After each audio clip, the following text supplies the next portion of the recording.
Ronaldo est en train de détruire sa chaîne à petit feu seulement 6 mois après l'avoir lancée. Après le plus gros démarrage jamais vu sur YouTube, gagnant son premier million d'abonnés en 24 heures seulement et 50 millions d'abonnés en moins d'une semaine, sa chaîne montre déjà ses premiers signes d'essoufflement. Pourtant, la plupart des spectateurs et des experts n'y voient que du feu. Il génère entre 2 et 20 millions de vues par vidéo, il se rapproche gentiment des 100 millions d'abonnés, pourtant tout pourrait s'envoler en éclats dans les semaines à venir. Et ce, à cause de son succès. Quoi? Oui, je suis très sérieux. Après avoir creusé, j'ai trouvé une énorme faille dans son modèle qui est actuellement en train de ralentir drastiquement la croissance de sa chaîne. Ne vous inquiétez pas, je vais tout vous dévoiler dans cette vidéo. Mais pour comprendre pourquoi sa chaîne court actuellement tout droit à la catastrophe, il faut qu'on remonte quelques mois en arrière pour analyser les erreurs qu'il a commises dès le départ.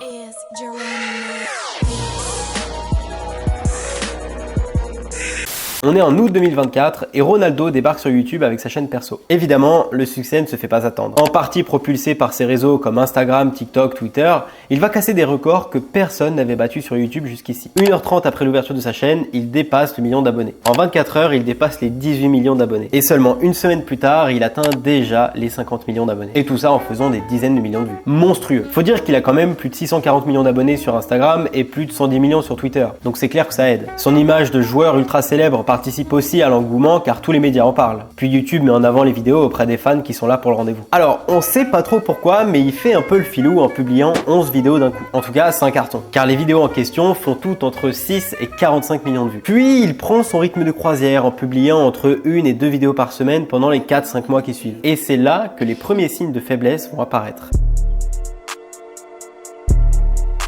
Est-ce que vous savez comment une chaîne YouTube grossit? Bon, la question paraît assez élémentaire, mais il faut que je vous explique rapidement comment ça fonctionne pour que vous compreniez bien le problème principal de la chaîne de Ronaldo. Quand vous publiez une vidéo, celle-ci est d'abord mise en avant auprès de votre cœur de communauté, c'est-à-dire vos spectateurs réguliers, et évidemment une partie de vos abonnés. Ensuite, si l'algorithme de recommandation considère que cette vidéo peut aller toucher un public beaucoup plus large, en fonction des données qu'il a recueillies sur cette première phase de test, il va aller proposer votre vidéo à plus de monde. Au départ, des gens qui sont très susceptibles d'être intéressés par votre contenu, et ainsi de suite jusqu'à apparaître sur la page de recommandation de personnes qui ne vous connaissent pas forcément, qui sont pas forcément intéressées par ce que vous faites. C'est vraiment comme une sorte de grand nuage de fumée, très concentré au début, puis qui finit par s'étendre de plus en plus, devenant diffus à mesure qu'il s'étale. Dans tout ce processus, un élément va avoir une importance capitale, votre packaging. Ce que j'appelle packaging, c'est tout simplement le titre et la miniature que vous allez mettre sur votre vidéo. Logiquement, si vous voulez que votre vidéo touche des dizaines, voire des centaines de millions de personnes, vous devez avoir un packaging clair et qui va pousser au clic. Sur cette vidéo, avec l'expérimentation du métavers, on a une miniature extrêmement limpide et qui nous montre globalement quel va être le concept de la vidéo, et le titre vient enfoncer le clou en nous disant que le mec en question a passé 100 jours dans le métavers. On a aussi celle-ci sur la simulation d'un désert, donc là rien de plus clair non plus, hein. On voit le désert sur le côté gauche qui va commencer à prendre vie et le désert sur le côté droit qui a enfin pris vie et on ne sait pas du tout ce qui s'est passé entre les deux. Ou encore celle-ci dans laquelle MrBeast teste des voyages en avion du moins cher au plus cher. Donc là encore une fois pareil, on a un packaging assez clair avec un voyage en avion qui a l'air éclaté à 1 $ sur le côté gauche et un voyage en avion de très grand luxe sur le côté droit. Ce que ces trois packagings ont en commun, vous l'aurez remarqué, c'est qu'ils sont très clairs. N'importe qui peut les comprendre et on n'a pas besoin de connaître les trois créateurs en question pour avoir envie de regarder leurs vidéos. Alors je vous vois déjà venir, évidemment que ça va jouer. Si vous avez une affinité particulière avec tel ou tel créateur, vous allez avoir plus envie de cliquer sur sa vidéo. Mais ce que je veux dire par là, c'est que même ceux qui ne les connaissent pas peuvent quand même être intéressés par le concept. Parce que c'est intéressant et qu'ils ont compris de quoi il s'agit. Et c'est ce qui fait en partie le succès de ces vidéos. Puisque même si elles sont recommandées à des spectateurs qui connaissent pas du tout les personnes en question, ils peuvent quand même avoir envie de les regarder, amplifiant le nuage de fumée dont je vous ai parlé il y a quelques instants. Mais c'est là qu'arrive le problème. Si on regarde les packagings des vidéos de Ronaldo, on remarque qu'il s'adresse surtout à ses fans, à des personnes qui le connaissent déjà. C'est le cas ici par exemple, Cristiano Mbappé est un crack, ok, bon bah la miniature nous apprend rien, on voit même pas Mbappé dessus, le titre est pas particulièrement intéressant, il n'y a pas une intrigue qui nous donnerait super envie de cliquer. Ou encore avec cette vidéo, donc là on voit que Ronaldo a fait une sorte de cadeau à ses enfants.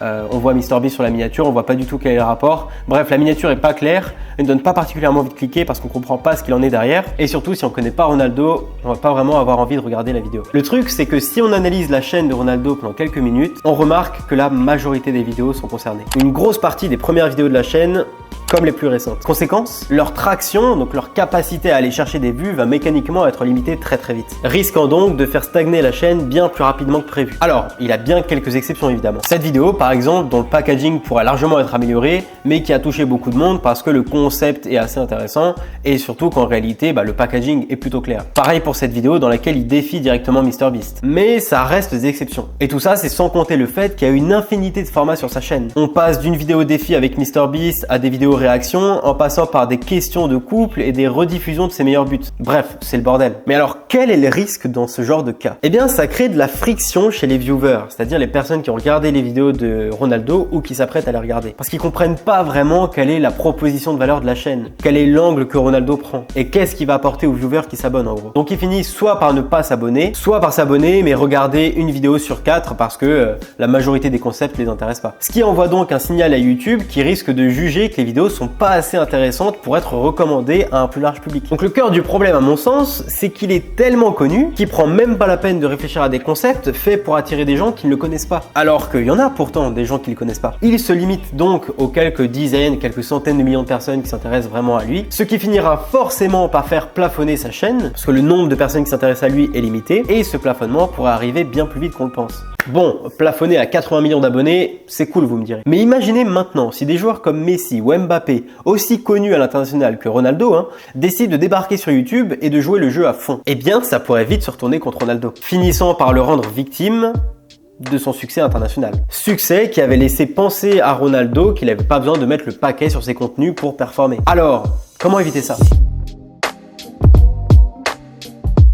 Heureusement, il peut encore éviter le pire. À ce stade, on pourrait me rétorquer que tout ce que je viens de vous dire n'est pas un problème. Qu'après tout, Ronaldo gère bien sa chaîne comme il l'entend. Et c'est vrai. Mais puisque dans une de ses vidéos en collab avec MrBeast, il semblait vouloir le détrôner tôt ou tard, sachant que MrBeast pèse actuellement 340 millions d'abonnés, alors sa stratégie actuelle est totalement contre-productive, puisqu'elle ne permet pas d'aller toucher de nouveaux viewers. Nouveaux viewers qui sont pourtant essentiels dans le cadre d'une stratégie de croissance sur YouTube. Sans compter qu'encore une fois, on n'est pas du tout à l'abri d'une remontada des collègues de Ronaldo. Ah là, on est bien. Comme j'ai commencé à le préciser, il y a un problème au niveau de ses packaging, mais aussi au niveau de ses idées. Il aura beau trouver le meilleur combo titre miniature sur une vidéo parlant de sa réussite, elle ira pas chercher des dizaines de millions de vues, car la majorité des gens se foutent de sa réussite. Alors que s'il cherche des concepts très grand public qui ont la capacité de driver des centaines de millions de personnes, un peu comme le fait MrBeast finalement, et qu'il construit des packaging clairs qui ne sont pas juste destinés aux personnes qui le connaissent déjà, là il va aller prendre la vraie traction qu'il mérite. Il faudra par la même occasion qu'il se recentre sur un ou deux formats signature, histoire de diminuer la friction des spectateurs et les rassurer quant au fait que les contenus de la chaîne sont facilement identifiables, plutôt que d'avoir 5 à 10 formats qui se battent en vrac sur sa chaîne YouTube. Parce que c'est aussi ça le problème, le truc c'est que les gens vont pas s'abonner à une chaîne sur laquelle ils sauront pas ce qu'ils vont trouver à l'avenir. Il faut que ce soit très prédictible. D'ailleurs, étant donné que le foot est l'un des sports les plus connus au monde, si ce n'est le plus connu, et que Ronaldo a une vraie crédibilité dedans, il a un boulevard gigantesque dans lequel s'amuser. Maintenant, il faut surtout penser à bien exécuter, pour ainsi réussir à faire de nouveaux outliers sur sa chaîne, c'est-à-dire des vidéos qui surperforment par rapport à la moyenne de vues habituelle de la chaîne, et éviter la catastrophe vers laquelle il court tout droit aujourd'hui. N'oubliez pas, sur YouTube, même les plus connus doivent donner une bonne raison aux gens de cliquer et de rester. Sinon, ils finissent tôt ou tard par lasser l'audience qu'ils avaient mis des années à construire et laisser une place rêvée à leurs concurrents qui n'attendaient que ça. D'ailleurs, c'est une réalité dure à entendre que Yomi Denzel a appris à ses dépens. Après être devenu la première figure de l'écosystème business en France, il est aujourd'hui en train de tuer sa chaîne YouTube à petit feu malgré tous ses efforts pour accroître son audience. J'ai justement mené l'enquête dans cette vidéo. C'était Blas et je vous dis à très bientôt.